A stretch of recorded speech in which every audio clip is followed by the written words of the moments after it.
I see this all the time in my comments. Section 8 destroys properties. Section 8 isn't real passive income. You can't make money with Section 8 rentals and investing.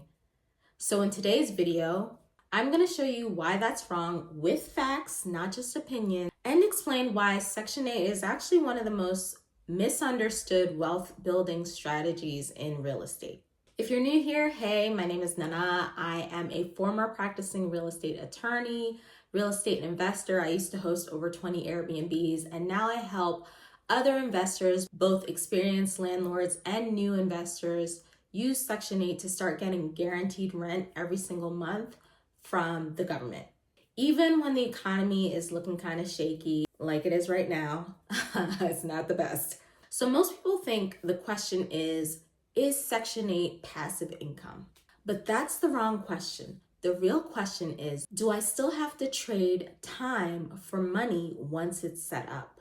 So let's compare the two. Let's compare traditional real estate to Section 8 rentals, right? And first things first, I love traditional rentals. I think if you can get money by owning real estate and renting it out to other people, fantastic for you. But there is a difference because with traditional rentals, if your tenant happens to lose their job, they most likely are not going to be paying you rent. So the tenant either pays or they don't, and that can make or break your business, point blank.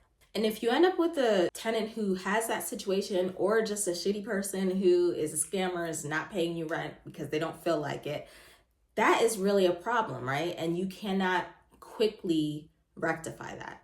Also, when you get a vacancy, that creates some stress, some panic, because you have to go through the entire process again of finding a new tenant.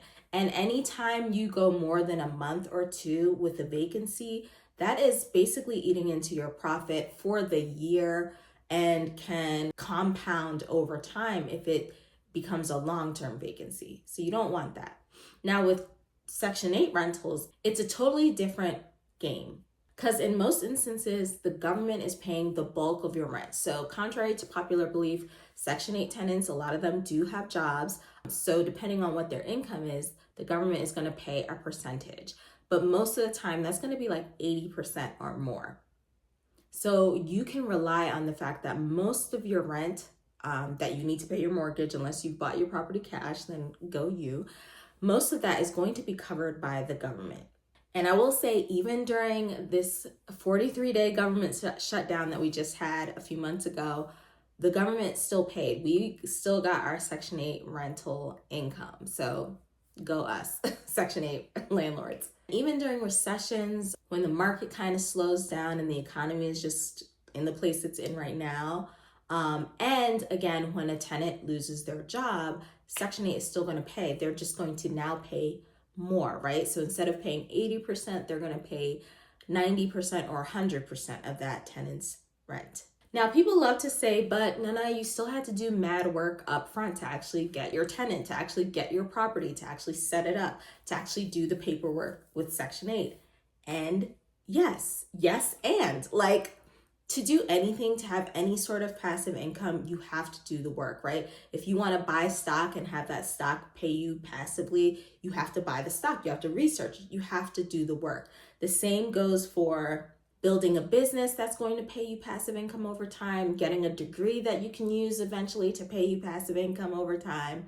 Basically setting up any wealth system that you want to pay you passively and help you to hopefully eventually retire early, because that's my game plan. Like, I'm not trying to work forever. I'm 44 right now.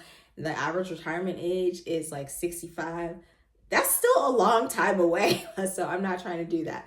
So this is how you set those systems up. You have to do the work up front, and the same is true for Section 8 rentals. So the question isn't, did you have to do work? But the question really is, did you have to do work every single day or every single month to still get paid? And the answer really is no. If you set your properties up the right way, you are not going to be working every day on your rentals. You are not going to be working every single month to still get that check deposited into your bank account every single month. So that's where the passive system comes in. You do have to do the upfront work, but once you do, it's mostly set it and forget it. I will never say it's 100% passive, because nothing is. You have to maintain things. You have to make sure things are rocking and rolling, okay? That's common sense, hopefully. And this is why you see so many investors. Well, this is really just one of the reasons you see so many investors shifting towards affordable housing and things that are going to pay you more guaranteed. One, because affordable housing is such a huge issue here in the United States that more and more people need, if not Section 8, but these type of programs. And two, it's just giving you a more, what's the word I'm looking for? A more stable business in real estate, because there are a lot of ups and downs in traditional real estate, in real estate in general, in business in general. So the more you can stabilize the money that you're going to be getting every single month, the better for you. Because it's not just a trend, it really makes things more predictable overall. So once you decide that Section 8 is for you, it's something that you want to get into because you understand the benefits. You want to make sure that your systems are set up correctly so that you are not pooping the bed, basically, and you're not in one of those horror stories that we hear all the time about landlords who just hate Section 8 because they have had so many problems, tenants tearing up their property, all that jazz. You need to make sure you know how to handle tenant placement correctly, inspections, and getting your property passed so you don't have to have any delays, and how the Section 8 program works overall. And a lot of landlords, this is where they mess up really in the beginning by not setting up the right systems. So if you want to see what the right systems are, go ahead and check out this next video here where I break down how most landlords mess this up and the systems that you need to create a sustainable, profitable Section 8 rental portfolio. You can check that out here.